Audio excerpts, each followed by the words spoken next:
daming tumingin eh. So, alright ka-upset, no? So, kanina ko pa nga tinitignan tong motor na to. Akala ko Honda kasi may ano siya, oh. Pero Skygo 150 daw ito. Pero yung itsura niya, hindi pa patalo sa mga meron tayo dito, di ba? Ayan, meron tayo dito ZX25R, another ZX25R, Yamaha R3, Ninja 400, Yamaha R3, my ZX6R, and ZX6R. Alright. Wait a minute. Wow.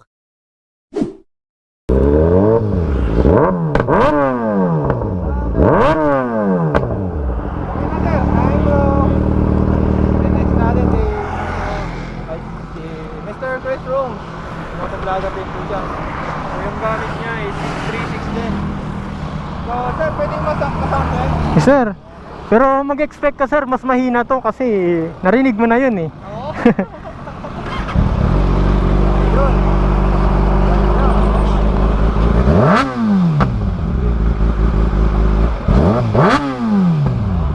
Thank you, sir. Chris Rooms Motovlog. Yeah, salamat, sir, salamat. So, ganun na rin na sinasoundcheck ni Sir Aldi lahat ng motor dito. Pag umandar na tong R3, diretso test drive na rin natin. Yan, ang owner ng R3 na yan is si Sir Vincent, Exclusivo PH. Hindi naman, sir. Wag lang ma-overconfident, sir, kasi mahirap na. Medyo maano pa yung gulong niya, sir. Madalas. Medyo madalas. Sige, sir.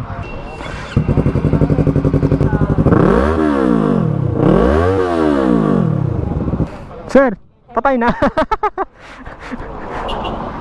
Alright, ito na, test drive natin. Finally, kakabsat. Pasensya na po sa matagal na paghihintay. May recording, malapit na ako malobat. Ano? Yun. Ito ang first time ko makapag-drive ng R3, kakabsat. Lakas ng preno, sana all. Alright.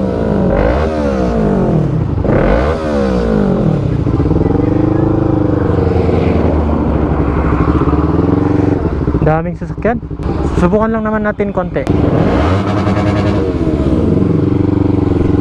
Yun na.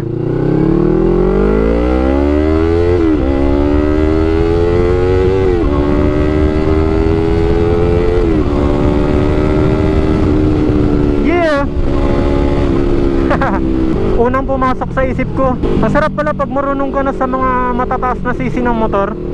Kasi na-enjoy ko na siya agad. Bali na compare ko na lang agad yung power, performance, riding position. Ayan, dyan tayo sa riding position. Siyempre, napaka-comfortable as expected. Kahit na under na rin yung handlebar nyo. Mas relax ka dito. Medyo close siya sa dating R3, yung riding position niya. Pero di ko pa naman nasubukan yung dating R3. Ito pa lang. At least, di ba? First time natin makasubok ng R3, yung latest model na agad. Wow. Di ba? Ayos. Woo!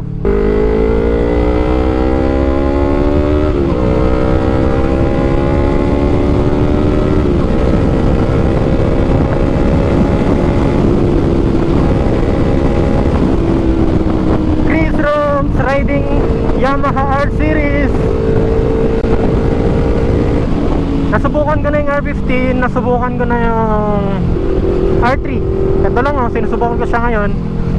Mas nauna ko pang nasubukan yung Yamaha R6.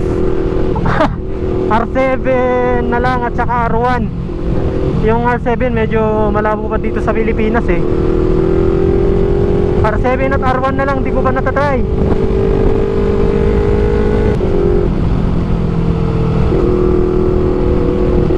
Sarap. Ayan, balik na tayo. Okay na ako doon.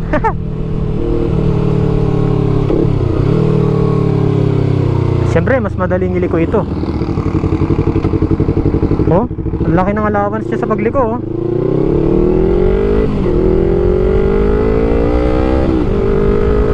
Ayos. Na-lowered pala to. Na-lowered ba to?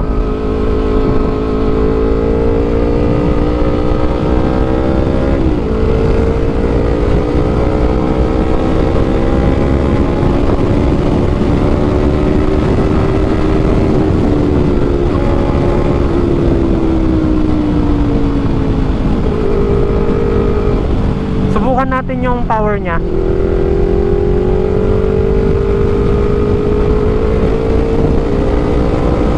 Pagkalagpas ng tulay.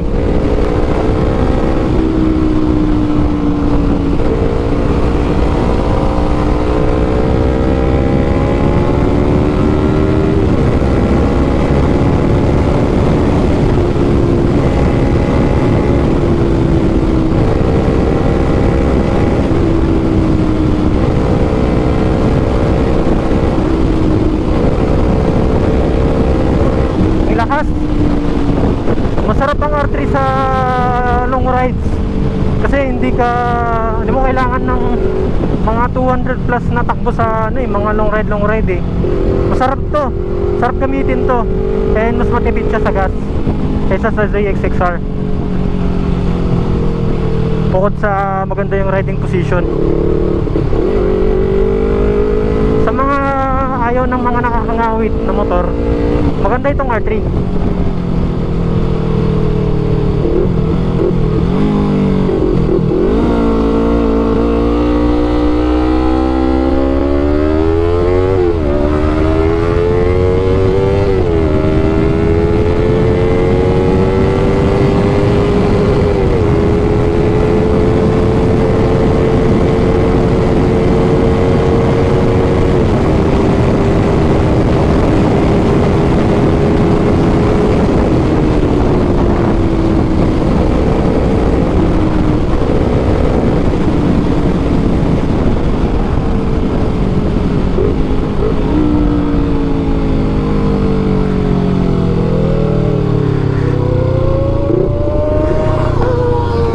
Si Sir Ricky, tinatry niya rin yung ZX25R ni Sir Aldi.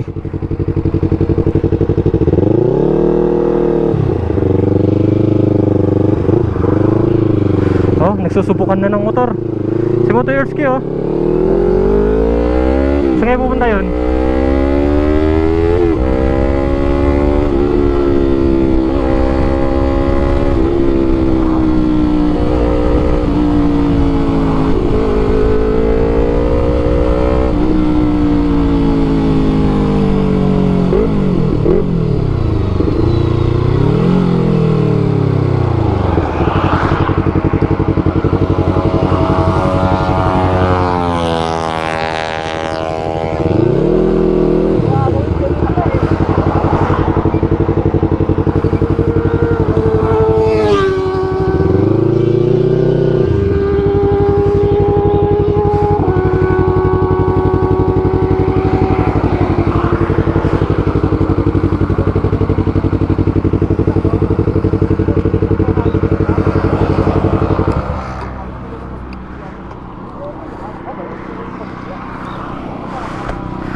Ayos sir. Medyo kinakabahan lang ako kasi maraming tumatawid. Oo. Siya ang nasa loob niya. Ang daming balik. Ay, si Motoyorski to.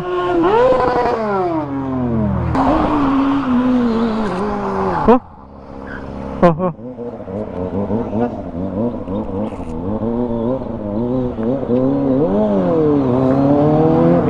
Si Sir Ricky nag-enjoy. Thank you sir ah. Thank you. Ayan, solid. Ang ganda ng riding position.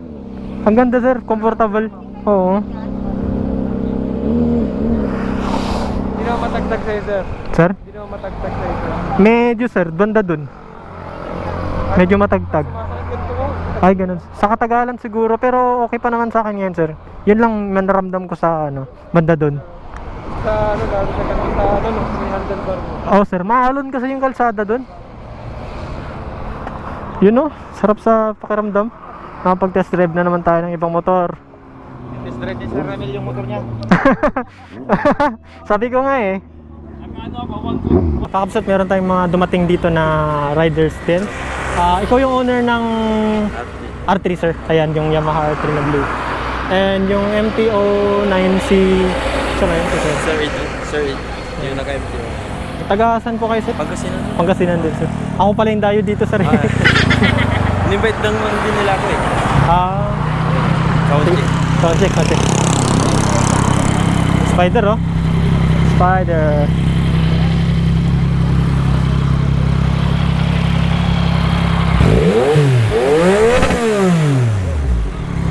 MT-09.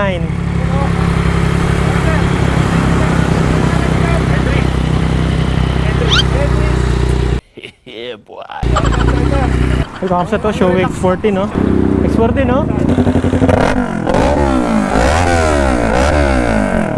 Right. R3. R3. Naka-lowered din nata, sir, no? Lowered din. Oh. Mas forma eh. Yamaha MT-09. Ay, sir. Ano sir, nakuha niyo na top Chris Rams po pala, Chris Rams. What? Hedris. Hedris. Ayun, shoutout kay Sir Hedris, sir. Ninja? Yung Ducati. Ay, di ba? Diba? Wala ka pang mga ganun na ano na yun, pang big time. Solid, solid. Alright, Kapsat. So, matapos natin i-test drive yung R3. Ito namang MT-09. Pwede na. Then, di natin iti-test drive. Try lang natin yung seat height kung gano'ng kataas. Dahil medyo mataas tong sapatos ko, hindi ako masyado nahirapan. Parang yung ZX-6R din. Parang ZX-6R din. Ayos. Pero yung riding position, parang binat yung kamay ko, oh. Compare mo sa Z1000. Di ba yung Z1000 medyo ganun ako dun? Ito, binat, oh. Relax, no? Hindi, ewan ko, hindi naman ganun kataas yung handlebar niya. Matitest drive din natin to soon.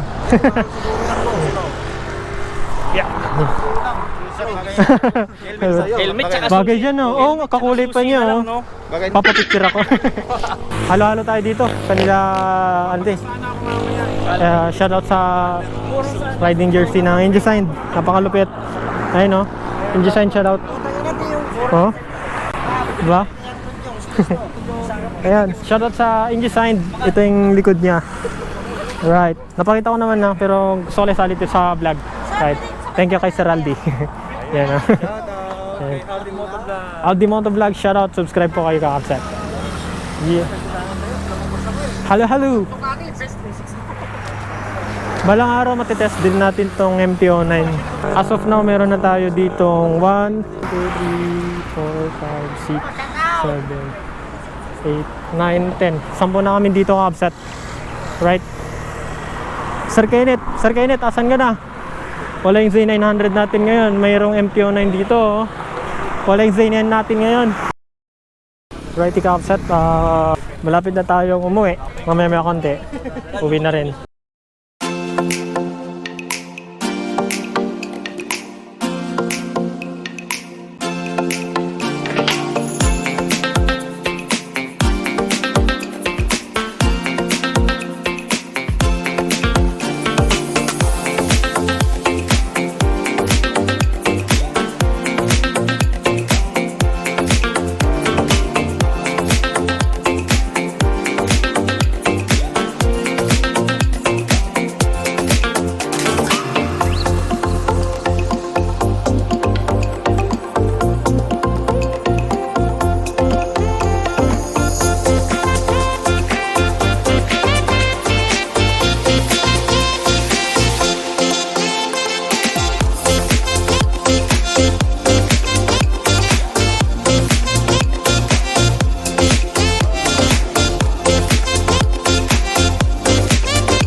So, ayun na nga po mga kalsat. Kami uwi na naman. Pero hindi lahat. Yung iba nauna na. Uwi na rin kami ngayon. May iwan dito yung mga R3 enthusiasts. Maliban si Sir Vincent tsaka si Sir JR.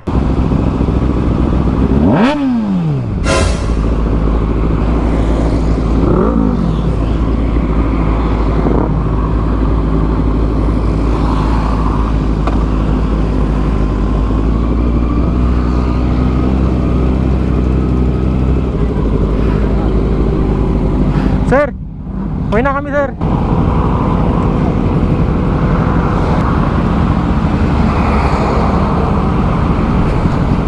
Yeah. Sige sir, salamat po. Next time po ulit, sir.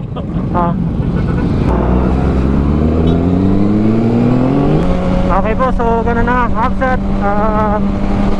God bless po, stay healthy and mag-iingat po tayo lagi. Alrighty, bye bye.